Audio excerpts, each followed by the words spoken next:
Assalamualaikum warahmatullahi wabarakatuh. Sampurasun tepangken pun warta Iko Kumalasari ti kelas 12 IPA 2 nomor absen 17. Di dieu abdi bade nerangkeun materi sisindiran kanggo persyaratan ujian sareng penugasan. A. Perkara sisindiran. Sisindiran teh asalna tidak kecap sindir anu ngandung harti omongan atawa caritaan anu dibalibirkeun. Henteu togmol nuyu jeung eta dina sastra Sunda anu disebut sisindiran teh nyaeta karya sastra anu ngagunakeun rakitan basa kalawan dibalibiriran teh mangrupa karya sastra wangun ugeran lantaran kauger ku Purwakanti jeung guru wilangan sarta umumna dina saparisan teh diwangun ku 8 eungang. Upama dipatalikeun jeung katerangan kamus di luhur, wangunan sisindiran teh bisa disebutkeun karya sastra wangun ugeran atawa puisi anu eusina dibalibirkeun heula, diwangun ku cangkang jeung eusi sarta lebeut ku Purwakanti. Ari anu disebut Purwakanti nyaeta padekeutna sada atawa sora kecap-kecap dina ungkara kalimah, klausa atawa prasa utamana dina wangun ugeran atawa puisi. Parenehna bunga rendeng ngajajar horizontal dina sakalima sajajar sapadalisan bau ngaruntuy vertikal antar jajaran antar padalisan. B. Rupa-rupa sisindiran. Upami ditilik tina wangun jeung cara ngebrebeuhkeunana, sisindiran dibagi jadi 3 rupa, nyaeta rarakitan, paparikan, jeung wawangsalan. Kahiji aya rarakitan. Rarakitan teh mangrupa sisindiran anu diwangun ku cangkang jeung eusi dina sapadana. Disebut rarakitan teh pedah kecap awal dina padalisan-padalisan cangkang dipake deui dina padalisan eusi nepi ka 3 masang ngarakit. Sifat kitu dipadekeun jeung sifat rakit anu papak dina puuna. Contona, jauh-jauh manggul awi nyiar-nyiar pimerangeun, jauh-jauh neang abdi nyiar-nyiar pimelangeun. Rakitan di luhur teh sapadana diwangun ku 4 padalisan. Padalisan kahiji jeung kadua cangkangna, padalisan katilu jeung kaopat eusina. Kadua aya paparikan. Paparikan teh asalna tina kecap parik atawa parek anu ngandung harti deukeut. Ari anu dimaksud paparikan di dieu nyaeta sisindiran anu ngan padeukeut sorana antara cangkang jeung eusina. Jadi henteu papak atawa sarua kecap dina puhuna. Contohna bobogo ragrag ti imah, ninggangkana pileuteun, nya bogoh ulah kasemah, lamun anggang sok leungiteun.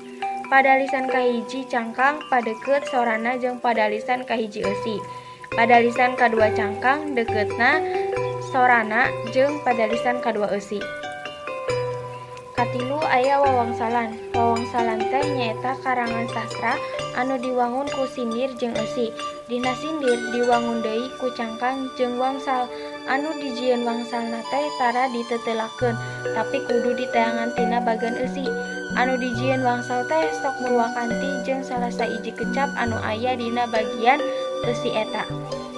Teungetan geura contohna di handap ieu.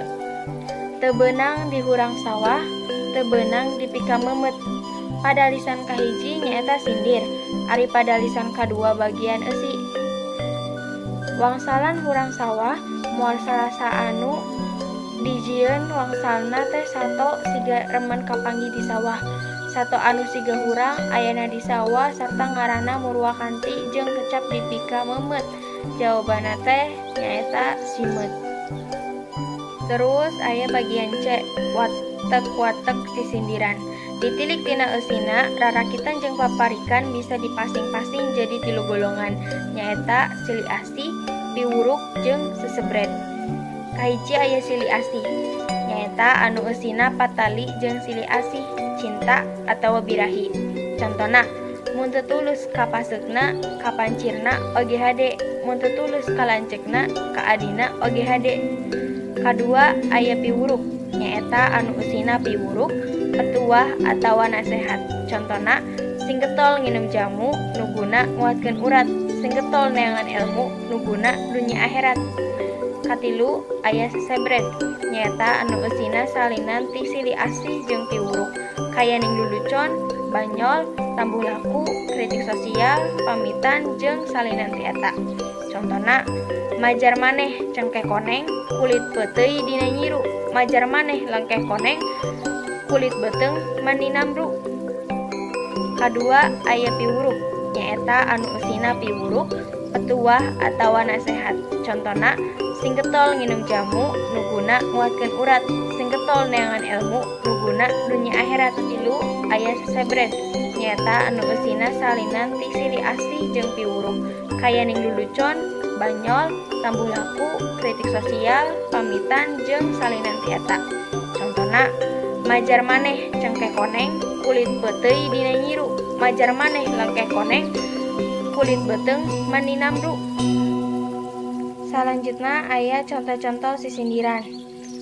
Tangkal Tanjung sisi gunung, tangkal aja jeung kalapa, nya unjung kudu ka indung, nya muja kudu ka bapa. Kripik siki kanari, ngalasaga arek nyepah, sing apik naliti diri, ngajaga ucap jeung lampah. Dua sisindiran tadi kaasup kana piwuruk. Kajami mentas rawayan, keur mentas katojus hoe, upami mun hareureyan sawios teu cios bae. Silanglang ngojay silanglang, ngojayna kacipaganti, kapalang moal kapalang, bumela kadiri nyai. Gunung di Kalerin Bandung, tong ringrang di kantung miang, ceuk no jobana, burangrang buah sisitan. Ngagoronyok, ulah sok galak timburu, ceuk no jobana, salak. Opat sisindiran tadi kaasup kana sili asih. Dagang seureuh papatungan, cangkaleng laku saksiki, euleuh itu popotongan dikaleng ku aki-aki. Kacikini kaci ceuri, balikna meuli erloji, nini-nini ngeunah seuri, buntuna ngan tembung hiji.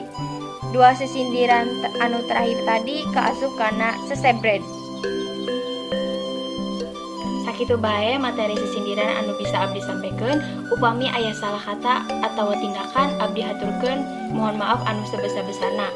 Wabillahi taufik wal hidayah. Wassalamualaikum warahmatullahi wabarakatuh.